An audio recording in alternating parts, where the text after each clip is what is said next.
Ndabasuhuje inshuti z'akadasohoka namwe muryango mugari w'abagize Inkubi Official TV ndetse n'abajyaga babana natwe ku Nkambi TV.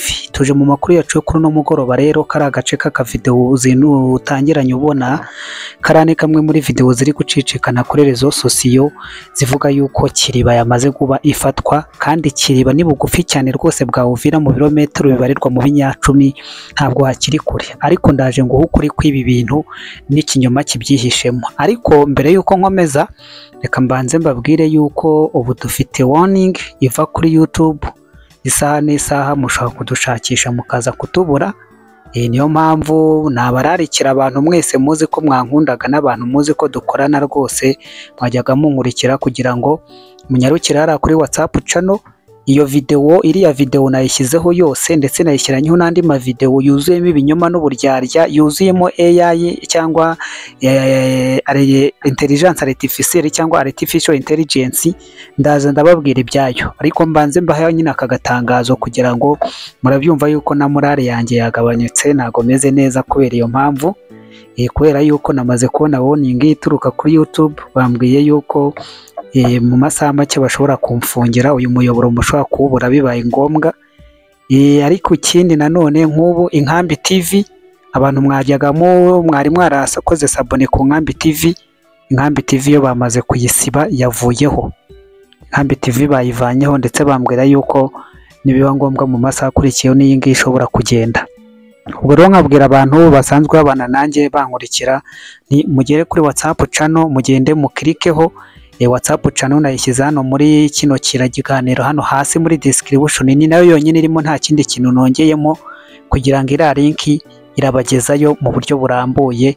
Tugikomeze tujye tubana, kuko uko byagenda kose nubwo iyi bayifunga ndetse na Inkambi TV bakaba bamaze kuyisiba, ndabateganyiriza yuko mu gihe byaba bigenze bityo niteguye guhita dukereye undi murongo twazajya duhuriraho.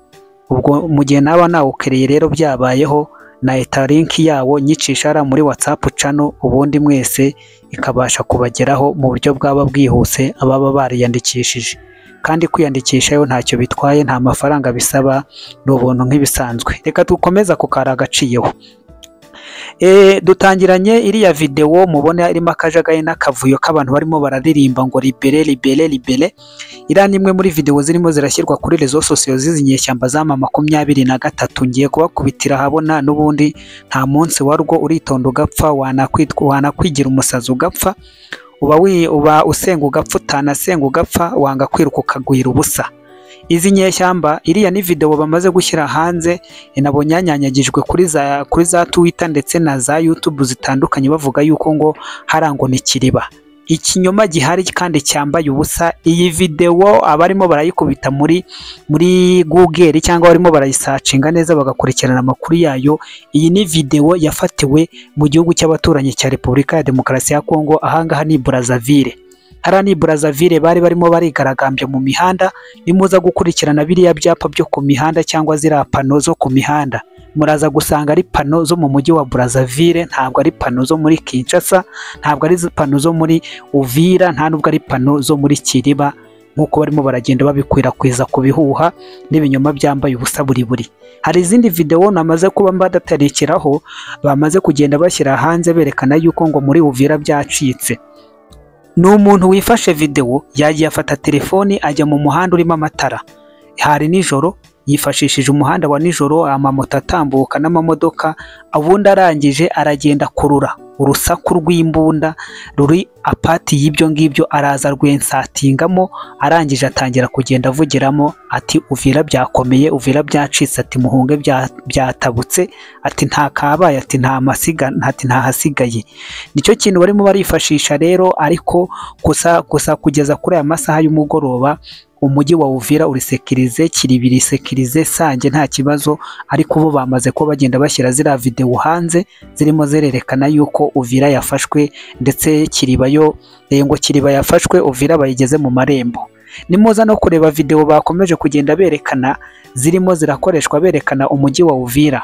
Uretse aka video kamwe konyine bakoresheje kaririyo, izindi zose bakoresheje AI, niyo bagiye bavangamo kugira ngo berekane yuko Uvira byacitse.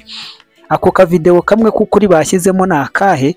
Ni ka video ka za bombe ebyiri zarashwe mu masaha y'isa sita saa saba, ubwo barasaga bombe ebyiri, imwe Runingo hari mu misozi hanamiye cyane Uvira ihegereye, ubwo haturikiraga izo bombe ebyiri, niko ka video bafashe bavangamo urundi rusaku rw'imbunda, ubundi barangije bahita bakubita kuri rezo sosiyo bati byacitse kabe, ati muhunge mutabare ibintu byakomeye, ariko nta kuri kubirimo, ni ibinyoma byambaye ubusa.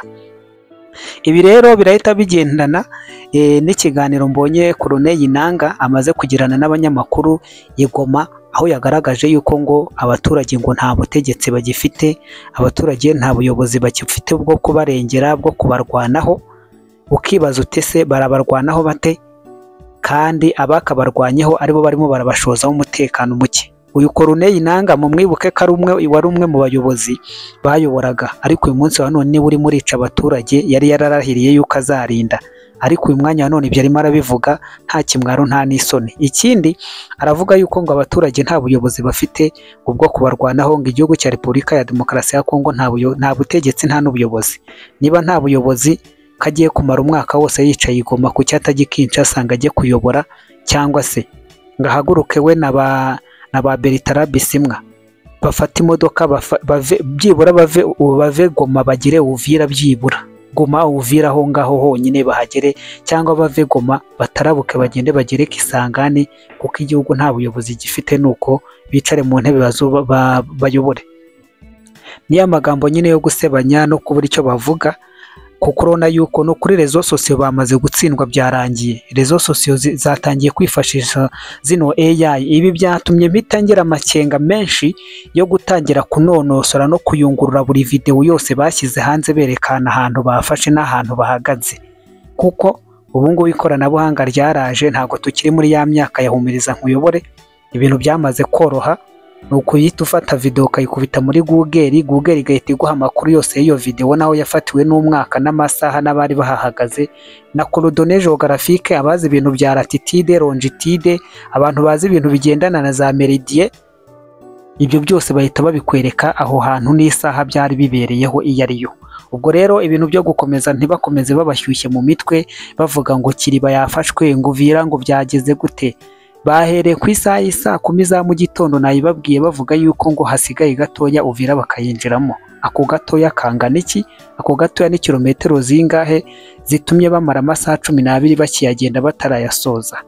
Reka mbashimire, nkomeze kubifuriza kugubwa neza n'uyu mugoroba, mbabwira nti bibaye ngombwa bidukundiye byashoboka yuko twagaruka, ariko mu gihe byaba bitemeye ubwo twazasubira ejo. Kandi mubonye mwongeye kutubura kuri media, ubwo nyine ababa bari kuri WhatsApp channel twaba turi kumwe gatanu ku kandi. Mugubwe neza kandi murare neza. This video is not for to promote any terrorist, violence or hurting. Our purpose and target is to inform and to teach, not to hurt anyone wherever. And I repeat that we never made this video for to promote any terrorist or to promote violence or to promote any hurting. And our purpose and our goals is to inform and to teach, not to hurt anyone.